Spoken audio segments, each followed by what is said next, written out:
Hello everyone. In today's lecture, we will discuss about cancer. The very first question which arises is that how cancer cells are different from normal cells. So there are some differences on the basis of which we can identify the cancerous cells or the normal cell. The differences are like cancer cells do not undergo for the process of differentiation. Cancer cell जो होती हैं उनके अंदर differentiation नहीं होता है, whereas normal cell undergo for the process of differentiation. Likewise, the cancerous cells do not require any extracellular growth factors. They don't need any kind of growth factors for the process of division, whereas normal cells require growth factors. The very basic feature is normal cells remain adhere to one another, remain attached with each other. Normal sales जो हैं वो एक दूसरे के साथ contact में रहती हैं, जबकि कैंसर सेल्स जो हैं वो एक दूसरे के साथ कांटेक्ट मेंटेन करके नहीं रहती. नॉर्मल सेल्स के अंदर सेल डिवीजन जो है वो रेगुलेटेड होता है, लेकिन जो कैंसरस सेल्स होती हैं वहाँ पर अनकंट्रोल्ड सेल डिवीजन होता है. कैंसरस सेल्स के अंदर सेल डेथ जो है वो इनहिबिटेड होती है, लेकिन नॉर्मल सेल्स के अंदर एक डिफाइनेट लाइफ स्पेन के बाद, एक टाइम पीरियड के बाद एक सेल को मर जाना होता है, उसकी डेथ हो जानी होती है. कैंसर सेल्स ट्यूमर फॉर्म करती हैं, जबकि नॉर्मल सेल्स ट्यूमर फॉर्म नहीं करती हैं. कैंसर सेल्स के पास रिच कंटेंट होता है मेलानिन का, म्यूकस का, फेट ड्रॉपलेट्स का और लाइसोसोम्स का, वेयरएज नॉर्मल सेल्स के पास जो अमाउंट होता है वो नॉर्मल होता है, not in excess. Cancer cell के पास माइटोकॉन्ड्रियल क्रिस्टी जो है, नंबर ऑफ माइटोकॉन्ड्रिया और क्रिस्टी जो है वो बहुत कम होते हैं, बहुत फ्यू होते हैं, लेकिन नॉर्मल सेल्स के अंदर वो नॉर्मल कंडीशन के अंदर होते हैं. Now the second part of this cancer is type of tumour. तो कैंसर जो होता है उसमें ट्यूमर दो तरीके के बनते हुए हैं. एक होता है बेनाइन ट्यूमर और एक होता है malignant tumour. Benign tumour is a initial tumour which is non-cancerous and remain confined to its original position and get encapsulated in connective tissues, so undetectable or unable to affect the adjacent cells. Benign tumour वो tumour होता है जो अपनी position के ऊपर maintain रहता है और वो कनेक्टिव टिश्यूज के थ्रू दूसरी जगह पे मूव नहीं करता और वो अपनी अडेरेंट सेल एडजेसेंट सेल्स को अफेक्ट नहीं करता है. ये पर्टिकुलर वो स्टेज होती है जब हम अगर कैंसर को आइडेंटिफाई कर देते हैं तो वो ट्रीटेबल होती है. That means at this particular stage cancer patient can be recovered completely. Second stage आती है मैलिग्नेंट कैंसर या मैलिग्नेंट ट्यूमर. इस पर्टिकुलर स्टेज के अंदर जो सेल अडेरेंस है वो शो नहीं किया जाता है, नॉट एनकैप्सुलेटेड फीचर होता है यहाँ पर, और ये जो है वो बॉडी के डिफरेंट पार्ट्स में ब्लड के थ्रू मूव ऑन कर चुका होता है. इस पर्टिकुलर स्टेज के अंदर कैंसर जो है वो अनट्रीटेबल होता है. मैलिग्नेंसी होने के बाद कैंसर को क्योर नहीं किया जा सकता है, परमानेंटली क्योर नहीं किया जा सकता है, उसका हम पेशेंट की लाइफ को एक्सटेंड कर सकते हैं by different treatments. Now what are the characteristics for a cancer cell.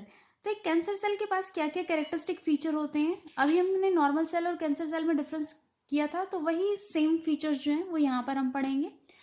यहाँ पर हम देखते हैं कि नॉर्मल सेल को, जो कैंसर सेल होती है, उसको किसी भी एक्स्ट्रा सेलुलर ग्रोथ फैक्टर की रिक्वायरमेंट नहीं होती for the process of cellular division. यहाँ पर डिवीजन जो है वो अनकंट्रोल्ड होता है और सेल्स जो है वो अनअटैच्ड होती हैं, एक दूसरे के साथ कॉन्टेक्ट मेंटेन करके नहीं रखती हैं.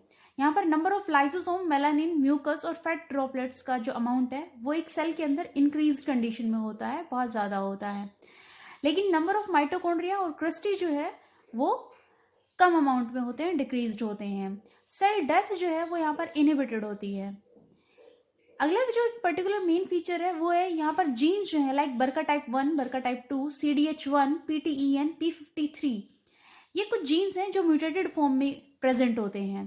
इन जीन्स में म्यूटेशन की वजह से ही कैंसर होता है बहुत बार. नेक्स्ट जो आता है पार्ट हमारा, that is type of cancer.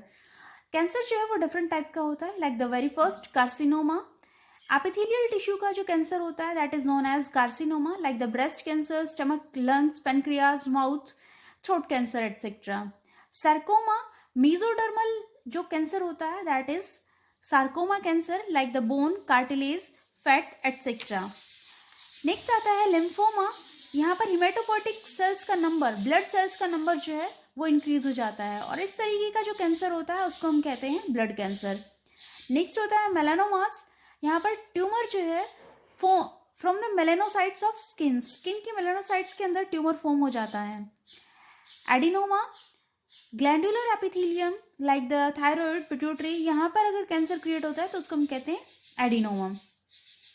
Next part आता है कि कैंसर के रीजंस क्या हो सकते हैं, what can be the causes of cancer.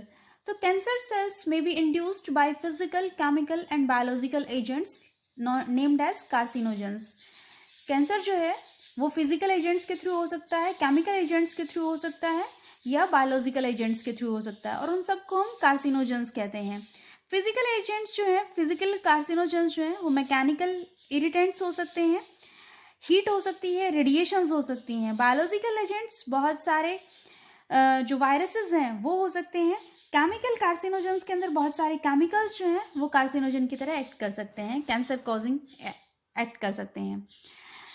So very first, ionising radiations like the UV radiations जो है वो डीएनए में डैमेज कॉज करती है, जिसकी वजह से न्यूप्लास्टिक ट्रांसफॉर्मेशन हो जाती है और जो है कैंसर कॉज कर सकती हैं वो। केमिकल कार्सिनोजेंस जो है वो टोबैको स्मोक के अंदर बहुत ज़्यादा प्रेजेंट होते हैं।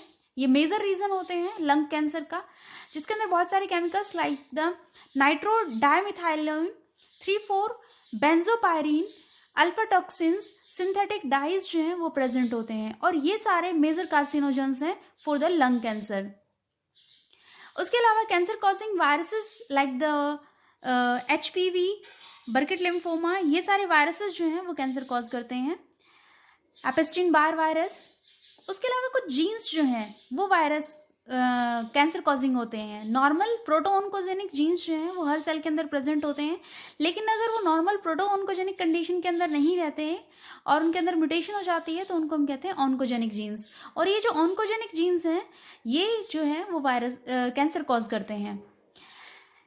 यहाँ पर कुछ viral oncogenes like the HPV, Human papilloma virus is responsible for the cervical cancer, Burkitt lymphoma virus, Epstein-Barr virus, herpes virus 8, etc. are responsible for causing cancer. Cellular oncogenes or proto-oncogenes are already present in the normal cells which are on the mutation cause cancer. Next part of our lecture is detection and diagnosis of cancer.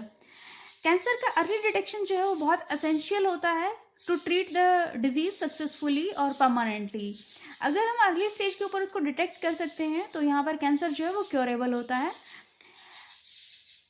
Cancer को जो है identify करने के लिए बहुत सारे methods होते हैं, like the very first, presence of abnormal leucocytes by the bone marrow test. हम बोन मैरो टेस्ट से ब्लड सेल्स का जो अगर एक्सेसिव नंबर प्रेजेंट है तो उसको आइडेंटिफाई कर सकते हैं, और इस तरीके से हम कैंसर पता लगा सकते हैं कि यहाँ पर एक पर्टिकुलर पेशेंट की बॉडी के अंदर कैंसर हुआ है या नहीं हुआ है।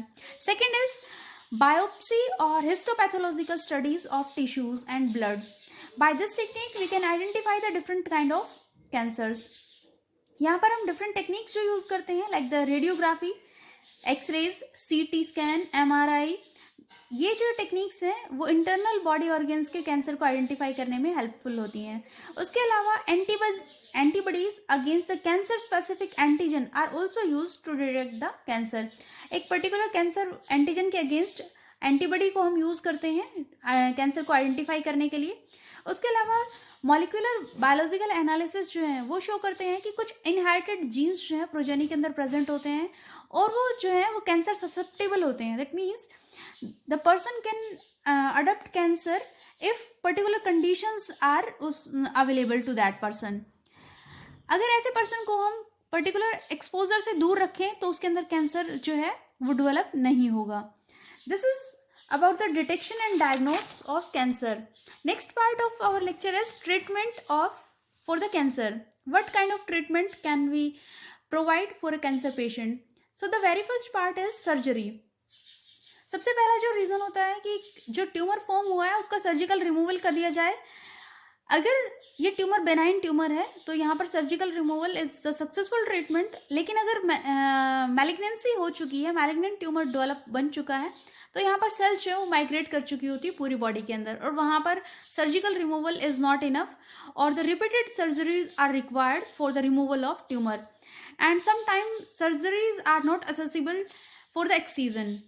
Second is radiation therapy. Cancer cells जो है वो अनडिफ्रेंशिएटेड सेल्स होती हैं, और यहाँ पर वो इजीली डैमेज्ड हो जाती हैं डिफरेंट रेडिएशन से।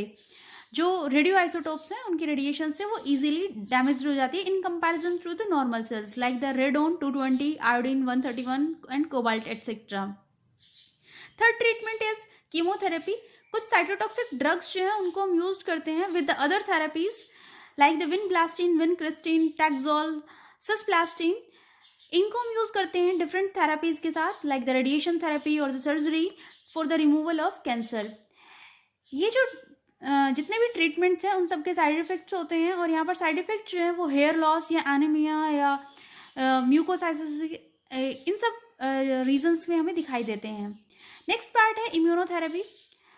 इम्यूनोथेरेपी में हम एक जो anti cancer immune defence mechanism है उसको स्ट्रेंथन करते हैं बॉडी को, क्योंकि ट्यूमर सेल्स जो हैं वो अवॉइड करती है डिटेक्शन और डिस्ट्रक्शन को इम्यून सिस्टम से। इम्यून सिस्टम हमारा जो है वो ट्यूमर सेल्स को डिटेक्ट और डिस्ट्रक्ट नहीं कर सकता, और इसीलिए हम जो है इम्यून सिस्टम को मॉडिफाई करते हैं, स्ट्रेंथन करते हैं विद द अल्फा इंटरफेरोन्स, जो कि एक्टिवेट करते हैं हमारे इम्यून सिस्टम को to kill the tumour cells. This is all about cancer. Meet in the next video. Thank you and have a good day.